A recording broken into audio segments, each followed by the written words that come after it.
1984 के बाद कांग्रेस को आज तक लोकसभा में कभी मेजॉरिटी नहीं मिली, और 1984 भी इसलिए क्योंकि इंदिरा गांधी का जो असैसिनेशन हुआ था वो सिंपैथी वेव के साथ हुआ था। लेकिन अब क्या हाल है? अब तो हाल है कांग्रेस का कि उनको 6 सीट भी नहीं मिलते हैं। जो पार्टी एक टाइम पे बिहार का राज करती थी, जिन्होंने बिहार का पॉलिटिक्स को बनाया, और इसी स्टेट में यहाँ कांग्रेस का ये हाल हो गया कि जूनियर पार्टनर तो छोड़ो, ओवैसी के साथ लड़ रहे हैं अभी। लेकिन अभी भी शरद पवार कह रहे हैं कि नहीं, कांग्रेस जो है फिर से उभरेगी। कहाँ है उनको उभरने के लिए? उनके पास कैपेसिटी किधर है? रेवंत रेड्डी को भी बिहार में ले गए थे लोग। रेवंत रेड्डी का एक स्टेटमेंट जो हुआ था वो कांग्रेस को बहुत बड़ा झटका दिया उधर। कांग्रेस है तो मुसलमान है, कांग्रेस है तो आपकी इज्जत है। जब कांग्रेस नहीं है अब कुछ नहीं है। बिहार का सबसे बड़ा प्रॉब्लम यह है कि वहाँ रोजगार नहीं है। परिवर्तन क्यों नहीं आया कि ये 10,000 देने की जरूरत पड़ी महिलाओं को कि आप रोजगार हो? क्योंकि बिहार में जब तक आपका लॉ एंड ऑर्डर ठीक नहीं होता, कोई कंपनी वहाँ इंफ्रास्ट्रक्चर या जो भी है कुछ भी नहीं करेंगे। जातिवादी भी बहुत है सर वहाँ तो है, लेकिन इस इलेक्शन ने दिखा दिया कि जातिवाद से कोई मतलब ही नहीं। तो दूसरों को तो कहती है कि रेवड़ी बांटती है, तो ये भी तो एक तरह में रेवड़ी नहीं बांटना चाहिए, मैं भी उसके खिलाफ हूँ। रेवड़ी क्या होता है कि आपने फ्री भी दे दिया, उसका कोई रिटर्न नहीं है। जैसे ममता बनर्जी करती है, रेवंत रेड्डी कर रहे हैं, कर्नाटक में चल रहा है। तो सर ये पावर्टी ऐसे 2-3 हजार देने से तो कम नहीं होगी। नहीं, आप एक काम कीजिए, पहले लॉ एंड ऑर्डर को स्टेबलाइज कीजिए। इस बार आप कह रहे हैं कि स्थिति अलग है, कैसे है स्थिति अलग? क्या राहुल गांधी में लीडरशिप मटेरियल नहीं, उनके पिताजी की तरह है। वो जिस टाइम पे वो बिहार में रहना चाहिए था उनको, जब टिकट बंट रहे थे, उनके पीसीसी प्रेसिडेंट को एयरपोर्ट पे मारा गया। वो टाइम पे अमित शाह जी मौर्या होटल में पटना में बैठ के बीजेपी के सांसद जो रेबल एमएलएस थे, जो इलेक्शन कॉन्टेस्ट करना चाह रहे थे ऑफिशियल कैंडिडेट्स के खिलाफ, 102 लोगों से बात की। महाराष्ट्र में जब बीजेपी को ज़्यादा वोट मिले थे तो वहाँ पे मामला चेंज हो गया, फडणवीस को बनाया गया मुख्यमंत्री। यहाँ पे ऐसा क्यों नहीं है? होगा अगले बार, ये नीतीश का लास्ट इलेक्शन है। अगला चुनाव मतलब कि 5 साल बाद आप कह रहे हैं? 2030 का जो चुनाव है उससे पहले भी हो सकता है, क्योंकि नीतीश जी का हेल्थ उतना ठीक नहीं है। तो ऐसा नहीं लग रहा है कि जो स्टेट लेवल के नेता हैं वो वीक पड़ रहे हैं बीजेपी के? वीक नहीं पड़ेंगे, क्योंकि इलेक्शन हर टाइम मोदी के नाम पे जीता जाता है। तो ये क्या बीजेपी के लिए खतरा नहीं है? मोदी के बाद फिर कौन? बिहार में एनडीए को बहुत बड़ी जीत मिली है और महागठबंधन को बहुत बड़ी हार।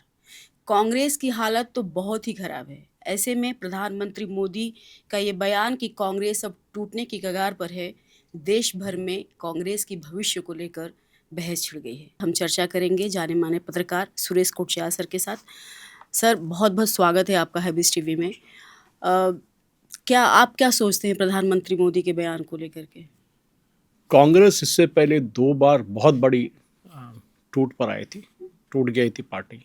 इंदिरा गांधी के टाइम पे हुआ था।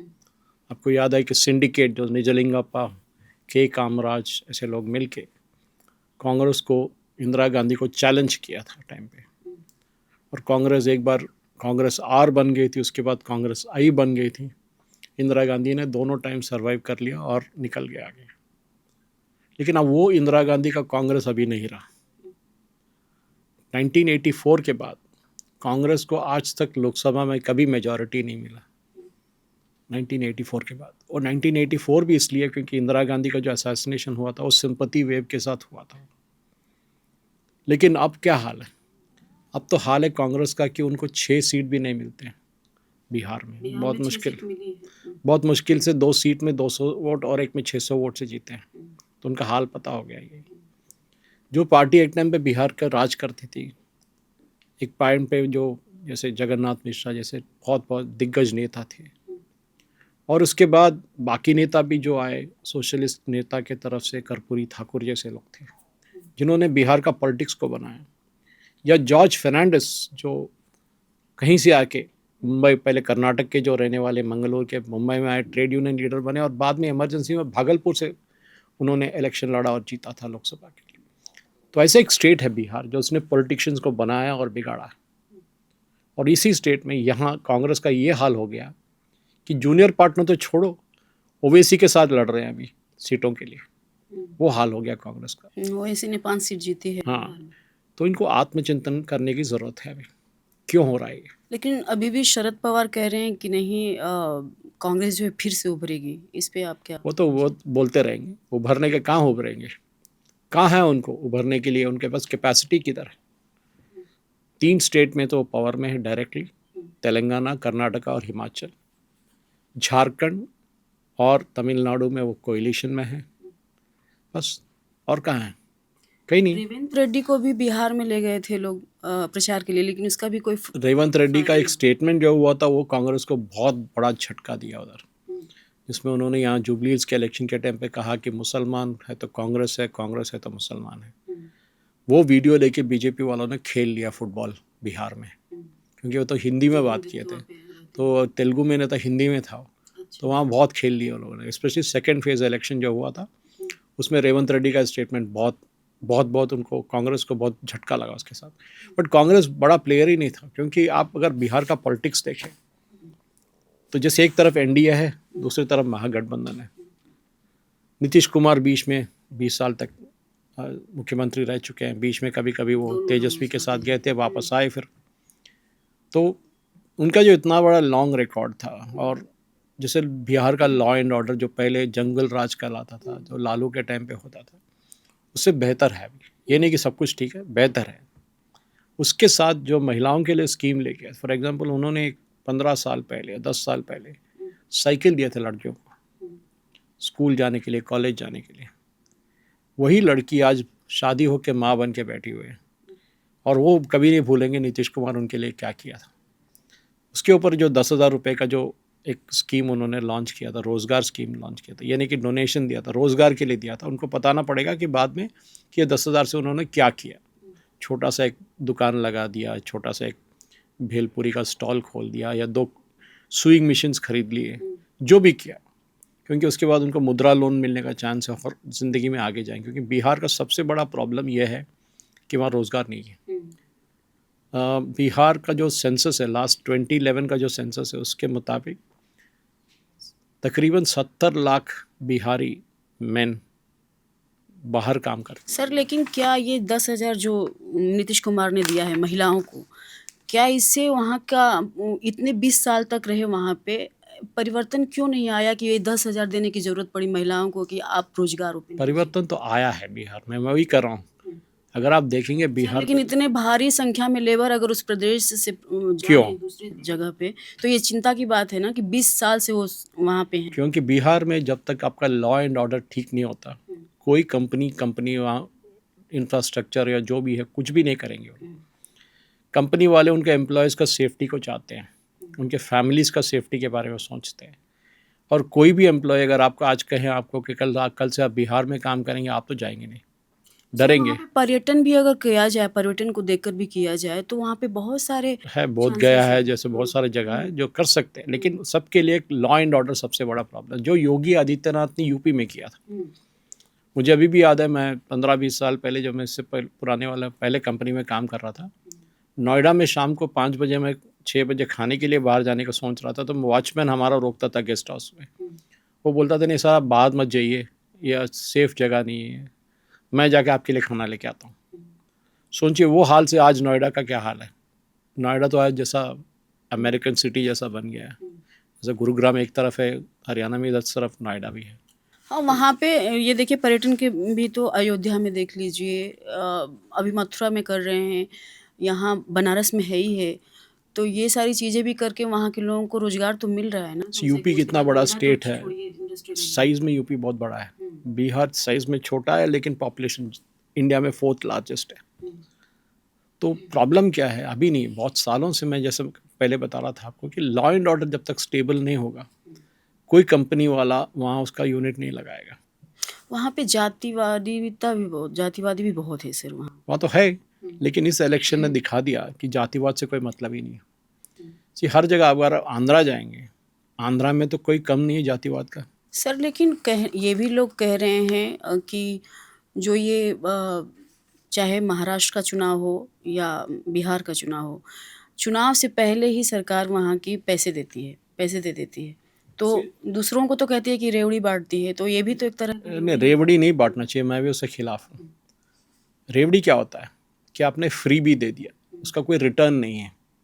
आपने पैसे दे दिए बस, जैसे ममता बनर्जी करती है, रेवंत रेड्डी कर रहे हैं, कर्नाटक में चल रहा है। रेवंत रेड्डी अभी दिए कहाँ हैं सर? नहीं दिया है उन्होंने, इनिशियली जो दिया था पेंशन जैसे करके दे दिया था, लेकिन क्या हुआ उसमें पैसे एक तरफ जा रहे हैं, आपने रोजगार नहीं है उसमें कुछ, आप पूछ भी नहीं सकते कि हमने तुम्हें 10,000 रुपये दिए थे, तुमने क्या किया उसका? महाराष्ट्र में भी तो वही हाल है ना। या वही तो है, जो महाराष्ट्र में क्या, मध्य प्रदेश भी ले लीजिए, शिवराज सिंह चौहान ने भी लॉन्च किया था, उसमें क्या किया था, लड़कियों के लिए किया था। इससे क्या होता है, अब यहाँ भी आप देखिए, इससे पहले भी जब BRS का गवर्नमेंट था और उससे पहले भी गवर्नमेंट थे, लड़कियों के नाम पे एक फिक्स डिपॉजिट लगा दिया करते थे। मोदी जी भी ने शुरू किया था स्कीम, ताकि उनके शादी के टाइम तक कुछ अमाउंट आ जाए FD में। तो ये स्कीम सब ठीक है, क्योंकि भारत में क्या है, हम सिटी में बैठ के बहुत बात करते हैं, लेकिन जो रूरल एरिया का जो पॉवर्टी है वो बहुत खतरनाक है, बहुत दर्दनाक है। तो सर ये पॉवर्टी ऐसे 2-3 हज़ार देने से तो कम नहीं होगी। नहीं, आप एक काम कीजिए ना, पहले लॉ एंड ऑर्डर को स्टेबलाइज कीजिए। मैं एक हफ्ते पहले, जैसे इलेक्शन रिजल्ट आने से पहले, मैं हमारे एक कोलीग से बात कर रहा था जो पहले वहाँ रहते थे, झारखंड और बिहार जब एक थे, जमशेदपुर में रहते थे वो, और अभी वो हैदराबाद में सेटल हो गया के। तो उन्होंने मुझे बताया कि उन्होंने उनके दोस्त को फ़ोन किया था और पूछा कि आपके बेटियाँ किधर है, उनको मिलना चाह रहा हूँ फ़ोन पे। तो कहा बेटियाँ तो सिनेमा गई हैं, और रात के 9 बज चुके थे। तो उन्होंने कहा सिनेमा गई हैं और ये पटना में है? हाँ सिनेमा गए हैं। बोलता ऐसे कैसे हो गया, बिहार में कि लड़की 9 बजे भी रात को पिक्चर जाती है? बोलता बदल गया है, वो सिक्योरिटी आना चाहिए। नहीं, सिटी में बदला ही सी, आप ओवरनाइट चेंज नहीं कर सकते। रूरल एरिया में पुरुष भी जाना नहीं चाहते। क्या ये क्यों होता है? क्योंकि जो बाहुबली इसका इम्पैक्ट था, जो लालू के टाइम से चल रहा था, क्यों RJD इतनी बुरी तरह हारा? क्योंकि जो बाहुबली इसका इम्पैक्ट है वो ख़त्म हो रहा है, बुरी तरह से नहीं गया अभी भी। जैसे ओसामा जीता था, माइक ओसामा कह के, शहाबुद्दीन का जो उनका बेटा है, तो उन्होंने जीत किया था। तो अभी भी है बाहुबली का इफेक्ट। नीतीश कुमार के पार्टी के एक बंदा ने जेल से जीता था, उसको अरेस्ट किया गया था एक मर्डर केस में 1 हफ्ते पहले। ये सारे पार्टियों में लोग बाहुबली और लोग कनेक्टेड लोग थे, जुड़े हुए थे, ऐसा नहीं है कि किसी एक ही को ले। हाँ RJD का नाम ज़्यादा हो गया था उसमें, क्योंकि उनका सारी चीज़ें चेंज हो रही हैं। चेंज होना चाहिए। पता है सर, मैं इलेक्शन से पहले, बिहार इलेक्शन से पहले, हैदराबाद में ऐसे बहुत सारे बिहार के लोग हैं जो बड़ी बड़ी इंडस्ट्री लगा के बैठे हैं। मैंने उनका इंटरव्यू किया। सिगाची इंडस्ट्री में अभी मतलब ब्लास्ट हुआ था कुछ समय पहले। उनका 60 कंट्री में सप्लाई होता है माल। मैंने उनका इंटरव्यू किया। मैंने पूछा कि इतनी बड़ी इंडस्ट्री आप यहाँ लगाए हुए हैं, गुजरात में भी बोल रहे थे, फिर कहीं कर्नाटका में भी कह रहे थे। मैंने कहा बिहार के बारे में क्या सोचते हैं, क्योंकि आप बिहार की धरती से हैं। तो कह रहे हैं कि बिहार में जाने से डर लगता है। आपने बोल दिया जो मैंने कहा, वही बात है। तो बताइए, जब नीतीश, वो तो जंगल राज था, लेकिन जंगल राज के बाद जब 20 साल से तो दोनों की सरकार, कभी NDA की सरकार रह रही है तो कभी उनके साथ मिलकर के नीतीश रह रहे हैं। नीतीश की जब छवि ऐसी है कि वहाँ पे स्थिति सब चीज़ ठीक है, तो फिर क्यों डर लग रहा है बाहर? उससे टाइम लगता है, लोगों को टाइम लगता है, क्योंकि उनको अभी भी डर रहता है कि जो माहौल बताया जा रहा है वो वैसी है या और कुछ है। वहाँ जाने के बाद ही पता चलता है ना। जैसे बिहारी है तो उनको पता होगा क्या हो रहा है वहाँ। तो जब तक आप, जैसे UP में योगी आदित्यनाथ आने के बाद लॉ एंड ऑर्डर को बिल्कुल ठीक कर दे, अगर किसी ने कोई बलात्कार का अटेम्प्ट किया तो उसको एनकाउंटर कर देते हैं, सीधी सी बात है।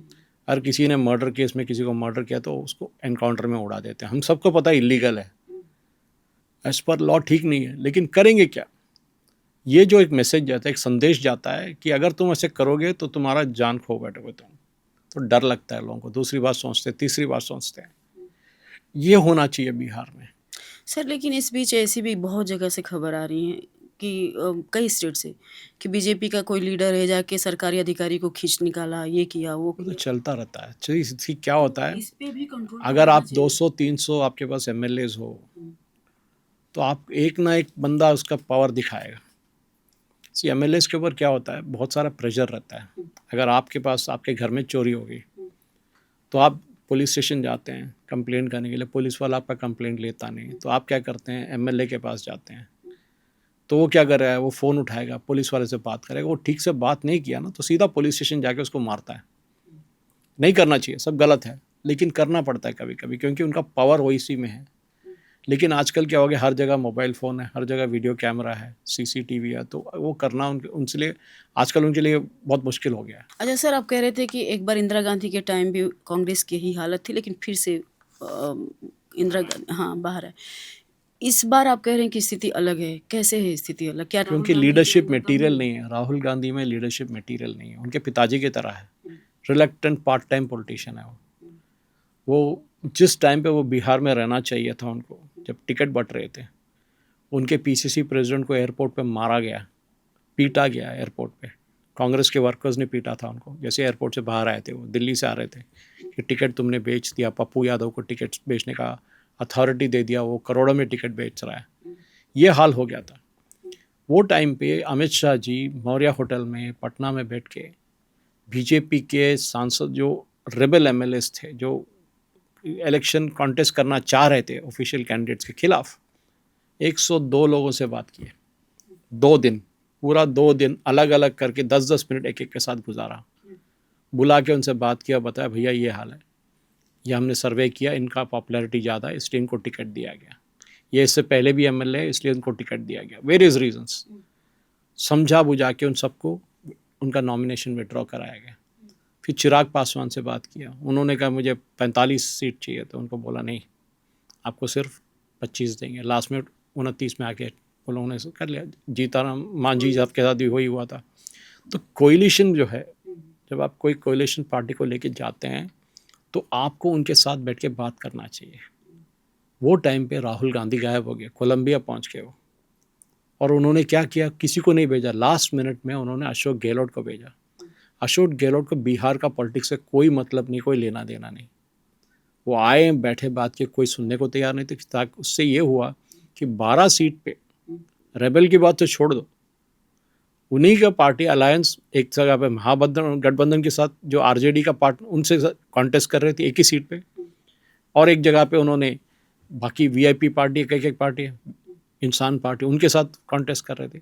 आप कर क्या जा रहे हैं, आप खुद तो लड़ रहे हैं, कहते गठबंधन है, लेकिन गठबंधन में 12 सीट उन्होंने एक के खिलाफ एक कॉन्टेस्ट कर, छोड़ो बीजेपी को, छोड़ो आरजेडी को, सॉरी जेडीयू को, आप खुद तो लड़ रहे हैं। जैसे इनका बिहार में हाल हुआ है कांग्रेस का गठबंधन आरजेडी के साथ, तो ये तो फिर दूसरे राज्य में भी जो महागठबंधन में कांग्रेस जो शामिल होंगे वो लोग भी इनसे किनारे अब ममता बनर्जी तो वही कह रही है, ममता बनर्जी के तो टाई अप नहीं है, लेकिन वो इंडिया अलायंस के पार्ट है। यहाँ महाराष्ट्र में बात चल रही है, बाकी जब तमिलनाडु में स्टालिन कह रहे हैं कि आप पॉलिटिक्स छोड़ो, एसआईआर छोड़ो, आप काम करो, वोट आएगा आपको। लेकिन राहुल गांधी एक ही चीज़ पे अटक गए थे, जैसे रिकॉर्ड जैसा खराब हो जाए, रिकॉर्ड रहता है ना, वही गाना बज रहा, एसआईआर ऐसा, लोग तंग हो गए थे, बोले थे भैया तुम्हारे पार्टनर देखो आरजेडी। उन्होंने कल ट्वीट किया था, जिस दिन इलेक्शन का रिजल्ट आया था, तेजस्वी ने ट्वीट किया था, कहता हम मान लेते हैं रिजल्ट को, हम हार गए, हम डट के काम करेंगे और वापस आएंगे एक दिन। ये होता है मेच्योरिटी कि आपने जो आरजेडी अकेली जीत लड़ी होती तो अच्छा करी होती। वो भी हाल ना, बीजेपी अगर ज़्यादा, बीजेपी को 80% स्ट्राइक रेट, अभी 90% हो गया। तो ये भी बोल सकते थे अगर बीजेपी ने 150 सीट पे कॉन्टेस्ट किया होता। अच्छा सर, महाराष्ट्र में अभी हो रहा है कि नीतीश कुमार भी वहाँ के मुख्यमंत्री फिर से बनेंगे। महाराष्ट्र में जब बीजेपी को ज़्यादा वोट मिले थे तो वहाँ पे मामला चेंज हो गया, फडणवीस को बनाया गया मुख्यमंत्री। यहाँ पे ऐसा क्यों नहीं है? होगा अगले बार, ये नीतीश का लास्ट इलेक्शन है, इसके बाद अगला बार तो चिराग पासवान आएगा। अब लिख लीजिए, अगला चुनाव मतलब कि 5 साल बाद आप कह रहे हैं? 2025 का, 2030 का जो चुनाव है उससे पहले भी हो सकता है, क्योंकि नीतीश जी का हेल्थ उतना ठीक नहीं है, उनको थोड़ा मेमोरी प्रॉब्लम है, थोड़ा फेलिंग आई साइट है, सब प्रॉब्लम्स है उनको। तो अगर वो बीच में कहीं छोड़ना चाह रहे हैं तो बीजेपी को अपना एक नया नेता चुनना पड़ेगा, ताकि जेडीयू को साथ में लेके चलेंगे। देखिए अगर अभी भी हाल ये है, बीजेपी के पास 90 से एक कम सीट है, और अगर वो चिराग पासवान का 19 सीट ले लें और बाकी जो पार्टनर्स के 5-5 सीट ले लें, तो खुद गवर्नमेंट बना सकता है बीजेपी। लेकिन तोड़ना पड़ेगा 5 सीटों के लिए किसी ना किसी, कोई ना कोई मिल जाएगा, कांग्रेस वाले खुद आ जाएंगे इधर, ऑलरेडी बात कर रहे हैं कांग्रेस वाले आने की, कोई बड़ी बात नहीं है, क्योंकि दूसरे तरफ कोई है ही नहीं, दूसरे तरफ तो आरजेडी है जिनके पास उतना एमएलए भी नहीं है कि बना सके। तो ये हाल है, अगर चाहिए तो बीजेपी कर सकती थी, लेकिन एक कोएलिशन का धर्मा होता है।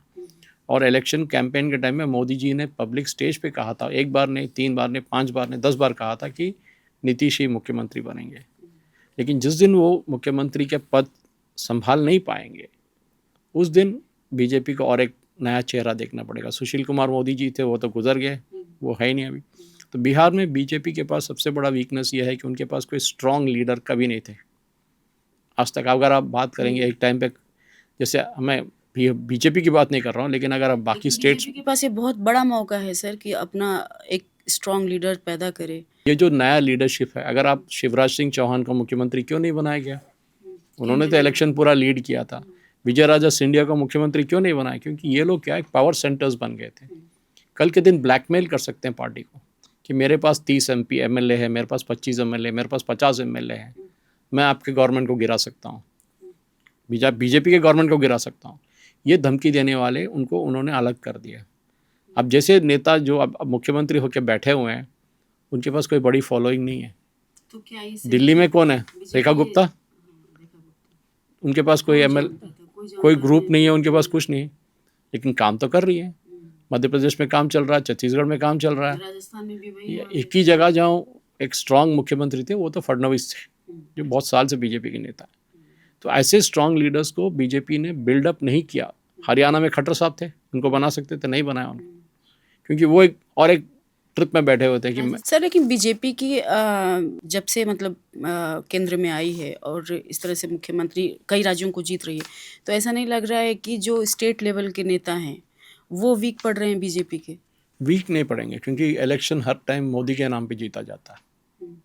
आप देखिए, लोकसभा तो है ही, लेकिन आजकल असेंबली भी वही हाल हो गया कि मोदी जी बिहार में जाके इतना कैंपेनिंग किया। क्यों? एक स्टेट इलेक्शन है ना, 1-2 कर लेते बस। राहुल गांधी ने तो उतना ही किया था, 1-2 किया था बस। तो ये क्या बीजेपी के लिए खतरा नहीं है? मोदी के बाद फिर कौन इसके नाम पे? ये जो कार्डर बेस्ड पार्टीज होते हैं, भारत में 2 ही कार्डर बेस्ड पार्टीज है, एक कम्युनिस्ट है और एक बीजेपी है। कम्युनिस्ट तो खत्म हो गए, सोचो। ये इनका कार्डर बेस्ड का एडवांटेज क्या है कि लोग 20-30 साल पार्टी में काम करके ऊपर आते हैं। जो हैदराबाद में किशन रेड्डी है, मैं तो उनको 35 साल पहले से जानता हूँ। जब मैं कॉलेज में था, ABVP में थे, वो वहाँ से उठ के ऊपर आए। तो ऐसे लोग हैं जो पार्टी में 20-30 साल काम किए, तो उनको पता है यार। एक तो RSS के स्वयंसेवक रूट से आते हैं, नहीं तो ABVP की तरफ से आते हैं। ABVP तो RSS का ही है, बीजेपी का नहीं है ना। उसके बाद बीजेपी का तो BJYM है। तो ये लोग कहीं ना कहीं पार्टी अपैरेटस से निकल के ऊपर आते हैं। सुषमा स्वराज, अरुण जेटली, आप ले लीजिए, ये सारे लोग बिल्कुल ग्राउंड लेवल से काम करके ऊपर आते हैं। सर, नॉर्थ में जिस तरह से बीजेपी की लोग जिताते हैं बीजेपी को, साउथ में वो स्थिति कर्नाटक में गवर्नमेंट था ना इनका, अभी तो अपोजिशन में है। था। तेलंगाना में कितने MPs हैं? 17 सीट है, उसमें एक तो ओवैसी का निकाल दीजिए, 16 हो गया। MP की बात नहीं कर रही, नहीं, MP की बात कर रहा हूँ मैं। नहीं, वही 8 MLA हैं इनके पास। करेक्ट है, आपने जो कहा सीखा कि MLA लेवल पे इनको जीत नहीं पा रहे हैं। क्योंकि साउथ में क्या है, जब रीजनल पार्टी स्ट्रांग होते हैं, इससे पहले तो रीजनल पार्टीज थे इधर तेलंगाना में। पहले TDP था, उसके बाद BRS आया, कांग्रेस का नामो निशान न था। राजशेखर रेड्डी के बाद कांग्रेस तो कभी बना ही नहीं था। फिर रोसैया साहब आए थे, किरण कुमार रेड्डी आए थे, उसके बाद तो खत्म हो गया था कांग्रेस का हाल, बुरा हाल हो गया था। आंध्र प्रदेश में कहाँ है कांग्रेस? कहीं नहीं है, वहाँ रीजनल पार्टी है। तमिलनाडु में कब से DMK ने तो AIDMK, ये दोनों के बीच में चलता रहता है, द्रविडियन पॉलिटिक्स। केरला में CPM और कांग्रेस, तो बाकी हर जगह नहीं। इसलिए कर्नाटक में इन्होंने तेलंगाना में उतनी खराब स्थिति थी कांग्रेस की, उसके बाद भी रेवंत रेड्डी जीत गए। का हाल खराब नहीं था कांग्रेस का। BRS के खिलाफ जो गुस्सा था लोगों का, वो कांग्रेस को वोट मिल गया था, बस उतना, और कुछ नहीं। ये कहाँ से आए? रेवंत रेड्डी भी खुद तो ABVP के हैं इससे पहले, तो वहाँ से आए वो, तो उनको वो डिसिप्लिन तो है ही। लेकिन ये बात नहीं है बीजेपी को यहाँ। ठीक है, आपने जो कहा ठीक है, जब GHMC इलेक्शन में आप 45 सीट जीत सकते हैं, 45 वार्ड जीत सकते हैं, तो बहुत बड़ी बात है। गए टाइम जब GHMC इलेक्शन अभी आने वाला है और एक इलेक्शन, तो 45 सीट अब सिटी में जीत सकते हैं, तो बहुत बड़ी परफॉर्मेंस है। लेकिन वो परफॉर्मेंस असेंबली में नहीं दिखा पा रहे हैं। फॉर एग्जांपल 8 लोकसभा सीट जीते उन्होंने, एक लोकसभा सीट के नीचे 6 असेंबली सेगमेंट होते हैं, 6 से 7, 6 लगा लीजिए। दैट मीन्स तकरीबन 50 सीट तक इनको आना चाहिए था MLA सीट। 50 छोड़ो, 25 भी नहीं आए, 8 ही आए। 8 लोकसभा, 8 असेंबली। ऐसे क्यों? क्योंकि इन्होंने हैदराबाद के बाहर ज़्यादा काम नहीं किया। अगर आप देखेंगे MP सीट भी ये लोग इंडिविजुअल लेवल पे जीत रहे हैं। धर्मपुरी अरविंद निज़ामाबाद से हो या आदिलाबाद से हो, पहले स्वयं बापुरा थे, उसके बाद और एक कैंडिडेट आए थे बीजेपी के लिए। बंडी संजय करीमनगर से हैं, शेवेल्ला से कोंडा विश्वेश्वर रेड्डी है, उनके पर्सनल पॉपुलैरिटी बहुत ज़्यादा है। किशन रेड्डी तो सिकंदराबाद से जीतता है, सिकंदराबाद तो कई ज़माने से बीजेपी जीतता आ रहा है, बंडारू दत्तात्रेय के टाइम से, तो वो चलता रहता है सिटी में। मल्काजिगिरी मेचल मल्काजी जो रहता हूँ, जीत के बाद क्या अब लगता है कि बिहार की स्थिति बदलने वाली है? बदलना चाहिए। तो मोदी जी कह रहे थे कि डबल इंजन सरकार की बात कर रहे हो, क्योंकि सेंट्रल गवर्नमेंट का फंड आना बहुत बहुत ज़रूरी है। वहाँ सेंट्रल गवर्नमेंट के कंपनी लगेंगे या जॉइंट वेंचर लगेंगे या रोड बनेंगे या पुल बनेंगे, ऑलरेडी बन चुका है बहुत सारा, क्योंकि ये सारे चीज़ में एम्प्लॉयमेंट होता है। हैदराबाद में 17 लाख बिहारी काम करते हैं, 17 लाख। तो आप सोचिए, अगर वहाँ ही रोड बनाएंगे बिहार में, या बिहार के बगल में भी बनाएंगे, असम में बनाएंगे या वेस्ट बंगाल में बनाएंगे, तो बिहारी वहाँ जाके काम करेगा ना। सर, बिहार का अधिकारी हो या बिहार का मजदूर हो, वो दुनिया को पूरे देश को संभालता है, पर बिहार के लिए नहीं कुछ कर पाता है। इसीलिए ना ये प्रॉब्लम क्या है कि बिहार में जाके करेगा क्या वो। मेरे घर के पास जो बाल काटने एक बंदा है, वो यूपी से है, मैं उससे भी बात करता हूँ, भाई तू इधर क्यों आया? बोलता सर उधर ज़्यादा तनख्वाह नहीं है, इधर ज़्यादा तनख्वाह मिलता है। वो प्रॉब्लम है। हमारे जो विलेज है, मेरी मम्मी जहाँ रहती है केरला में, अभी भी वहाँ जो डेली वेज वर्कर्स आते हैं, जो कोकोनट ट्री के लिए पानी छोड़ने के लिए आते हैं, मोटर डाल के ऑन करके, पूरा दिन का काम है वो, उसके लिए उसको एक दिन में 1500 रुपये मिलते हैं। अनस्किल्ड लेबरर, बंगाली है, कभी कभी बिहारी आता है, कभी कभी यूपी वाले आते हैं, केरला वाले कोई नहीं आता। ये याद रखिए कि जहाँ इकोनॉमी स्ट्रांग है, जहाँ आपको ज़्यादा वेजेस मिलेंगे, वहीं आएंगे। कल के दिन अगर बिहारी को बोला गया कि भैया तू 500 रुपये में काम कर, तो वापस चला जाएगा वो, क्योंकि 500 तो उसको वहीं भी मिलते हैं। यहाँ उनको क्या है, इनका दुबई है ये। वो केरला हो या तेलंगाना हो, कंस्ट्रक्शन सेक्टर में यूपी वाले हैं, बिहारी हैं, असम से आए हुए लोग हैं, उड़िया है, सारे हैं। उसमें कोई गलत नहीं है, गलत चीज़ नहीं है। हार्ड वर्किंग है, डट के काम करते हैं। नहीं है, लेकिन उनको अगर घर पे ही ये चीज मिले तो बहुत अच्छी बात है। केरला वाले दुबई क्यों जाते हैं? केरला हमारे गांव से दुबई क्यों जाते थे? 70 से जा रहे हैं, 80 से जाते हैं। कि कई जगह से, मुंबई से ये खबर आई थी ना कि सिक्योरिटी गार्ड को आप हिंदी नहीं बोलते हो तो वो अलग पॉलिटिक्स है, वो उनका अलग पॉलिटिक्स है। कर्नाटक में भी चलता है वो, यहाँ लकीली तेलंगाना में नहीं चलता, क्योंकि हम यहाँ एक पॉलिटिशियन करता है सर, लेकिन लोकल लोग भी करते नहीं। हैं। नहीं भाई, बात यही कर रहा हूँ कि बिहारी कहीं भी जाओ आप, लोकल लैंग्वेज आपको आप सीख जाना चाहिए। मैं उसका एक प्रोपोनेंट हूँ, सबको सीखना चाहिए, लेकिन क्या है, इस तरह से बदतमीजी भी नहीं बदतमीजी अलग बात है, वो अलग टॉपिक है बिल्कुल। इससे बिहारियों के साथ मतलब नहीं है।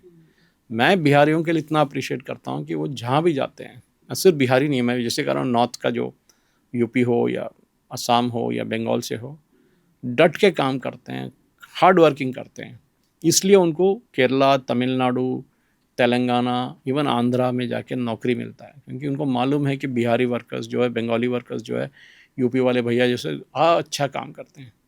और हर बात के बाद स्किल होता है कि एक ना एक स्किल लेके आते हैं वो लोग। और कंस्ट्रक्शन सेक्टर में तो यूपी वाले तो प्लास्टर ऑफ पेरिस का उनका काम अच्छा रहता है, तो उनको पता है कि कौन क्या कर सकता है। तो इसलिए मैं कह रहा हूँ कि बिहार का आप टाइम दीजिए, क्योंकि अभी तो मोदी जी ने कहा कि मैं करके दिखाता हूँ क्या कर सकते हैं। अगर सेंट्रल गवर्नमेंट का फंडिंग मिल जाए तो कुछ भी हो सकता है, मैजिक शो हो सकता है वहाँ। धन्यवाद। नाहबीस टीवी से जुड़ने के लिए।